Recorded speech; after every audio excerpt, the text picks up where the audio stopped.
Lorsque la série Loki est sortie sur Disney+, elle a introduit le concept de multivers et les nombreux variants qui en découlent dans l'univers cinématographique Marvel. À l'époque, seuls les variants de Loki et Thor semblaient être les itérations dominantes présentées, mais c'est avec Spider-Man No Way Home que les choses ont atteint un nouveau sommet lorsque Tobey Maguire et Andrew Garfield ont repris leur rôle.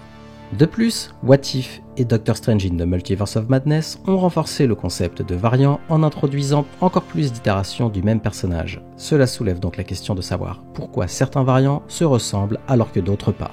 Salut à tous et bienvenue sur House of Marvel pour une nouvelle vidéo. Aujourd'hui on va parler de pourquoi Spider-Man No Way Home a introduit des variants qui semblaient tous différents plutôt qu'identiques et joués par le même acteur. Mais avant de commencer, merci de liker la vidéo si elle vous plaît et de rejoindre notre communauté. Préparez le café, installez-vous bien confortablement, je suis Julien et vous êtes sur House of Marvel. Dans le cas de Loki, étant donné qu'il est le dieu de la malice et qu'il peut changer d'apparence à tout moment, il est possible que ces variants aient tous choisi leur apparence par désir plutôt que par destin. Cependant, je me demande comment les différents looks d'autres personnages comme les Spider-Man de No Way Home peuvent être expliqués et pourquoi ils ne ressemblent pas. L'une des raisons possibles pour lesquelles les trois Spider-Man de No Way Home étaient différents les uns des autres a à voir avec le fait qu'ils provenaient de chronologies complètement distinctes au lieu de réalités ramifiées. Dans What If, par exemple, chaque personnage existe dans un univers qui s'éloigne de la chronologie principale du MCU à un certain moment. Cela pourrait expliquer pourquoi ils ressemblaient tous à leurs homologues du cinéma. Cependant, les Spider-Man de Garfield et Maguire venaient de deux époques totalement différentes où les événements ne se sont pas déroulés de la même manière que dans celle de Peter de Tom Holland. Le sortilège du Doctor Strange dans No Way Home a traversé les frontières connues et inconnues de l'espace et du temps. Par conséquent, il était plus logique qu'il extrait des individus d'autres lignes temporelles plutôt que de réalités ramifiées. Ceci est encore prouvé grâce à Doctor Strange in the Multiverse of Madness, car chaque Strange se ressemble, ce qui peut signifier qu'il voyage à travers des réalités ramifiées plutôt qu'une autre chronologie.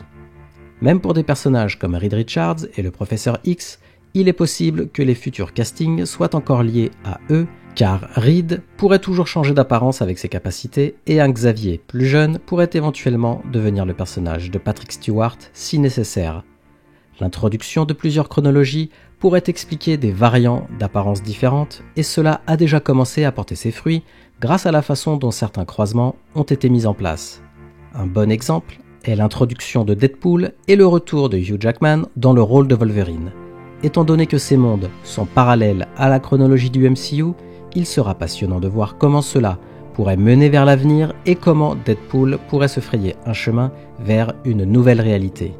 De plus, cela explique l'importance d'une guerre multiverselle dans la mesure où les incursions ne sont peut-être pas la fusion de lignes temporelles ramifiées, mais parallèles qui n'adhèrent pas aux règles de l'autre. En conséquence, Avengers Secret Wars pourrait définir la manière dont les versions classiques et nouvelles des personnages joués par différents acteurs pourraient apparaître et dans quelle mesure cela pourrait fonctionner. Cela pourrait même inclure des introductions potentielles avec des noms comme Miles Morales. En fin de compte, les variants d'aspects différents de No Way Home établissent un concept majeur sur le MCU en différenciant les réalités ramifiées et les chronologies parallèles. À vous de me donner votre avis maintenant, que pensez-vous de cette théorie de différence entre chronologie parallèle et lignes ramifiées? Faites-le moi savoir en commentaire et n'hésitez pas à me faire parvenir vos théories, j'adore les lire et en débattre avec vous. Et comme d'habitude, merci d'avoir regardé cette vidéo, si elle vous a plu, merci de la liker et de me donner votre avis en commentaire. Aussi, pour ne pas louper mes prochaines vidéos, abonnez-vous et activez les notifs. À la prochaine sur House of Marvel.